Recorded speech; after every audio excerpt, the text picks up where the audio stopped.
2 বছর আগেও বাংলাদেশের সোশ্যাল মিডিয়ায় উগান্ডা নামটি বেশ আলোচিত ছিল। এদেশের অনেক মানুষ সোশ্যাল মিডিয়ায়, বিশেষত ফেসবুকে, উগান্ডা নিয়ে ঢের আলোচনা করত। তারা উগান্ডার নাম নিয়ে মূলত বাংলাদেশের সরকারি নানা কর্মকাণ্ডের সমালোচনা করত। উগান্ডায় এই হচ্ছে, উগান্ডায় সেই হচ্ছে, আরও কত কি। মূলত দেশে সাইবার স্পেস নিয়ে যে ধরনের নিবর্তনমূলক আইন চালু ছিল এবং নানা সময় ফেসবুক স্ট্যাটাস কেন্দ্রিক যেসব মামলা ভিত্তিক হয়রানি চালছিল, সেই প্রেক্ষাপটেই বাংলাদেশের নাম সোশ্যাল মিডিয়ায় হয়ে গিয়েছিল উগান্ডা। দেশের বিভিন্ন ঘটনায় এই নামে কিছুটা হাস্যরসাত্মক রূপ নিয়েছিল। সেই সাথে আবার দুই দেশেই ছিল প্রবল পরাক্রমশালী সরকার, যাকে আন্তর্জাতিকভাবেই স্বৈরাচারী বৈশিষ্ট্যের তকমা দেওয়া হতো। উগান্ডায় অবশ্য সেই সরকার এখনও টিকে আছে। বাংলাদেশে 2024 সালের গণ অভ্যুত্থানে সেটির পতন হয়েছে। পূর্ব আফ্রিকার একটি ভূমিবেষ্টিত দেশ উগান্ডা। ব্রিটিশ উপনিবেশ ছিল উগান্ডা।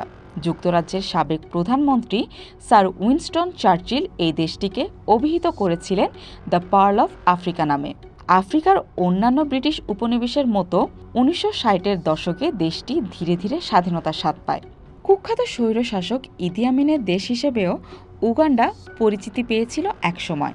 সেসব অবশ্য বেশ আগের কথা। মবের দেশ বা মবের মারে মানুষের মরে যাওয়ার দেশ হিসেবেও উগান্ডার কুখ্যাতি আছে। বাংলাদেশেও একসময় ব্রিটিশ উপনিবেশ ছিল, পাকিস্তানের অধীনেও ছিল।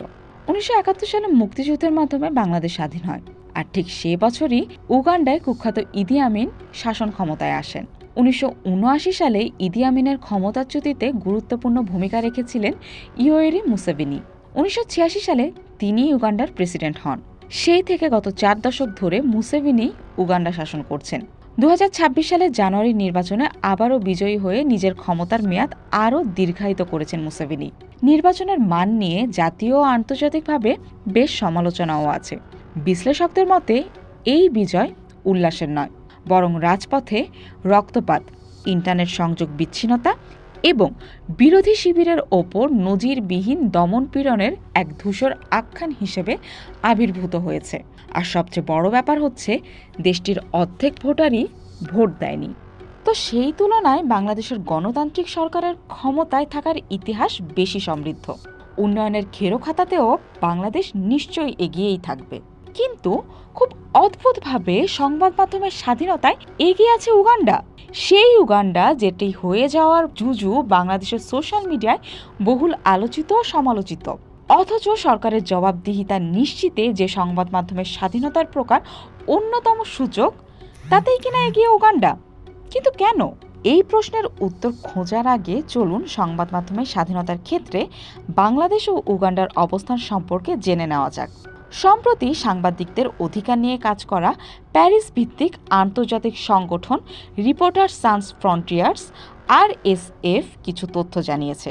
RSF প্রতি বছর বিশ্বের 180টি দেশের সাংবাদিকতা ও সংবাদ মাধ্যমের স্বাধীনতার চিত্র নিয়ে একটি সূচক প্রকাশ করে। এতে সংশ্লিষ্ট দেশগুলোর গণমাধ্যমের স্বাধীনতা পরিস্থিতিকে খুবই উদ্বেগজনক থেকে শুরু করে ভালো এমন মোট 5টি স্তরে মূল্যায়ন করা হয়ে থাকে। RSF-এর প্রতিবেদন অনুযায়ী 2026 সালের বিশ্ব গণমাধ্যমের স্বাধীনতা সূচকে 180টি দেশের মধ্যে বাংলাদেশের অবস্থান 152তম। RSF-এর প্রতিবেদন অনুযায়ী 2026 সালের বিশ্ব গণমাধ্যমের স্বাধীনতা সূচকে 180টি দেশের মধ্যে বাংলাদেশের অবস্থান 152তম, স্কোর 33.05। গত বছর বাংলাদেশের অবস্থান ছিল 149তম, অর্থাৎ এক বছরে সূচকে আরও 3 ধাপ অবনতি হয়েছে বাংলাদেশের। এই একই প্রতিবেদনে এ বছর উগান্ডার অবস্থান 131তম, স্কোর 41.98। কি অবাক লাগছে শুনতে? যদি অবাক হয়ে থাকেন তবে বলতেই হয় অবাক হওয়ার আরও বাকি আছে। আফ্রিকার দেশগুলো গড়ে যে ধরনের সমস্যায় জর্জরিত থাকে তার সবই উগান্ডায় আছে। বাড়তি হিসেবে আছে একসময়ের ত্রাতা রাষ্ট্রনায়কের স্বৈরাচার হয়ে ওঠা যন্ত্রণা। 4 দশক ধরে নিয়ন্ত্রণ আরোপের কারণে উগান্ডার অন্যান্য খাতের মতো সংবাদ মাধ্যমেও বেশ কড়াকড়ি আছে। ক্ষমতাসীন ব্যক্তিদের বিরুদ্ধে তেমন কিছু বলাও যায় না।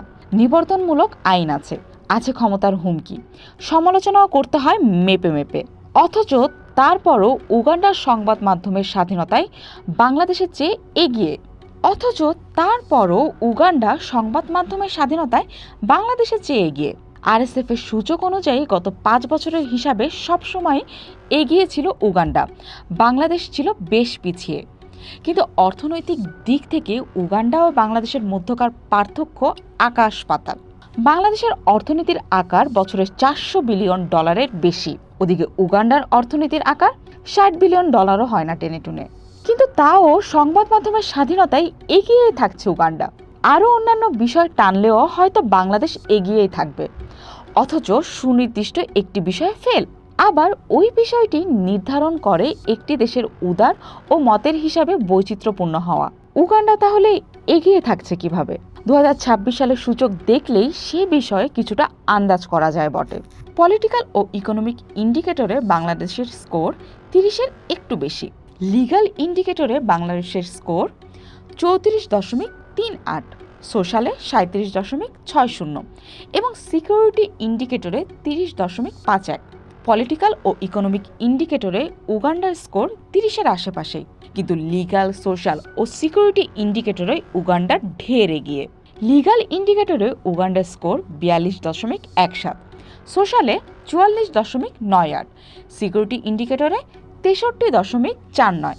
পলিটিক্স, ইকোনমিক্স, লিগ্যাল, সোশ্যাল বা সিকিউরিটি, এই ইংরেজি শব্দগুলোর বাংলা শিক্ষিত মানুষ মাত্রই আন্দাজ করতে পারেন।